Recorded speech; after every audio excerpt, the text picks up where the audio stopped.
Bala exposed. Bala வந்து ஒரு சர்வதேச கைக்கூலி, இவன் ஒரு ஸ்கேமு, இவன் மாட்டோன்னு நினைச்சா வாங்கடா அடிக்கலாம்.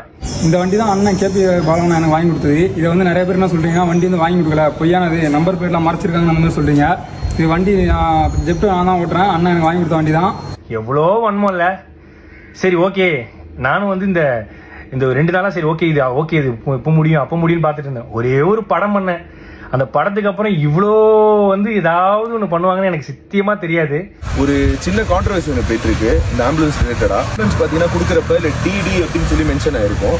அது வந்து நாங்கள் கொடுத்த அடுத்த நாளே எங்களுக்கு தெரிய வந்துருச்சு அது வந்து டி மட்டும்தான். அன்னைக்கு பண்ண பெயிண்டிங் ரீஒர்க்னால வந்து டின்னு எக்ஸஸாக ஒன்று ஆட் ஆகிட்டுன்னு சொல்லிட்டு எஃப்சி முடிஞ்சதுனால இது நம்ம கேரேஜில் போட்டோம். அதுக்கு ரீப்ளேஸ்மெண்ட்டாக ஆம்புலன்ஸ் கொடுத்து அது பயன்பாட்டில் இருந்துட்டு தான் இருக்குது மக்களுக்கு. அது எந்த விதமான பிரச்சனையும் எதுவுமே கிடையாது. ஸோ இந்த ஆம்புலன்ஸ்னால எவ்வளோ குழந்தைங்க பிறந்தாங்க, எவ்வளோ பேர் உபயோகம் அடைஞ்சாங்க, எவ்வளோ உதவி பண்ணுச்சுங்கிறத பற்றி யாருமே பேசவே இல்லை.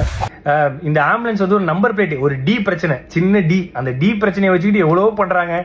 இந்த ஆம்புலன்ஸ் மூலியமாகவும் இந்த எத்தனை ஊருக்கு தண்ணி இல்லாத ஊருக்கு தண்ணி கிடைச்சி அந்த ஊர் மக்கள் வாழ்ந்துட்டு இருக்காங்க, எவ்வளோ ஆட்டோ டிரைவர்ஸ் இருக்காங்க. அது மட்டும் இல்லாமல் இந்த ஆம்புலன்ஸ் எவ்வளோ பேர் பொழைச்சிருக்காங்க இந்த ஆம்புலன்ஸ் சர்வீஸில். அது இல்லாமல் எவ்வளோ பசங்க வந்து படிக்கிறாங்க. இதெல்லாம் சொல்லக்கூடாது. அதெல்லாம் யாரும் நம்ம வந்து நல்ல பண்ணுற விஷயங்களை, பாசிட்டிவான விஷயங்கள் எதுவுமே போடுறதில்ல. ஏதோ ஒரு சின்ன டி ஸ்டிக்கர் பிரச்சனை, அதை வச்சுக்கினியும் எக்ஸ்போஸ்டு முகத்திரை கிழிஞ்சது, அதுலேயும் ஒருத்தர் போட்டிருக்காரு சர்வதேச கைக்கூலியா. ஐயா நான் தினக்கூலி, அது கூட பரவாயில்ல. இந்த ஹாஸ்பிட்டல் வந்து இவன் கட்டுறான், எப்படி இவனுக்கு உள்ள காசு? ஏங்க நான் ஈவென்ட் போகிறேன், நான் வந்து ஆங்கரிங் பண்ணுறேன், நான் படம் நடிக்கிறேன், ஆட் ஷூட் பண்ணுறேன், அதை தாண்டி நான் ஃபாரின் ஈவெண்ட்ஸ் போகிறேன். இதுலேயும் வந்து இவருக்கு ஃபாரின்லேருந்து யாரோ காசு தராங்க. யாருங்க காசு தருவா அந்த காலத்தில்? என்கிட்ட ட்ரஸ்ட் கிடையாது, என்கிட்ட எந்த விதமான க்ரௌண்ட் பண்ணி ஆக்டிவிட்டிஸ் பண்ணுற எதுவுமே கிடையாது. நான் சொந்தமாக சம்பாதிக்கிறத மட்டும்தான், நான் டே நைட்டாக ஓடி சம்பாதிக்கிறதா பண்ணுறேன். அதுலேயும் எப்படி ஹாஸ்பிட்டல் கட்டினா அவ்வளோ காசு வேணுமே, இவ்வளோ காசு வேணுமே? ஏங்க நான் வீடு கட்ட வேண்டிய அந்த கால் கிரவுண்ட் இடத்துல பின்னாடி அமுதவானன்ற ஒரு கால் கிரவுண்ட் வாங்கி அரை கிரவுண்டில் வீடு கட்டுற இடத்துல நான் வந்து ஒரு சின்னதாக ஒரு கிளினிக் கட்டுறேன். அதுக்கு வந்து சொல்கிறாங்க எப்படி வந்து இவருக்கு இவ்வளோ காசு கிடைக்குது? ஏங்க இதே நான் வந்து ஒரு 1.5 கோடி ரூபாய்க்கு லக்ஸரி காரும் ஒரு அடுக்குமாடி வீடும் கட்டியிருந்தா உனக்கு எந்த பிரச்சனையும் வந்திருக்காரு நிறைய பேர் சொன்னாங்க. பட் அந்த அடுக்குமாடி வீடுக்கு பதிலாக அந்த ஹாஸ்பிட்டலும் இந்த லக்ஸரி காருக்கு பதிலாக ஆம்புலன்ஸ் வாங்கணும்னு நினச்ச ஒரு விஷயத்தினால இவ்வளோ பிரச்சனை வருது. இப்போ கூட நான் வந்து எதுக்கு இந்த வீடியோ போடுறேன்னா, சரி ஓகே நேற்று இது முடிஞ்சிடும் நினச்சேன்.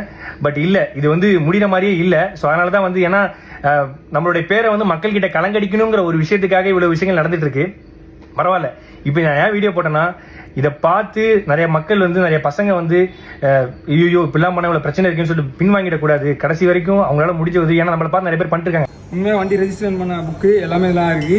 அதுலேயும் வந்து வீடியோ எடுத்து யூடியூப்ல போட்டு சம்பாதிக்கிறான். நான் வீடியோ எடுத்து இன்ஸ்டாகிராமில் தான் போடுறேன். இன்ஸ்டாகிராமில் போட்டால் காசு கிடையாது.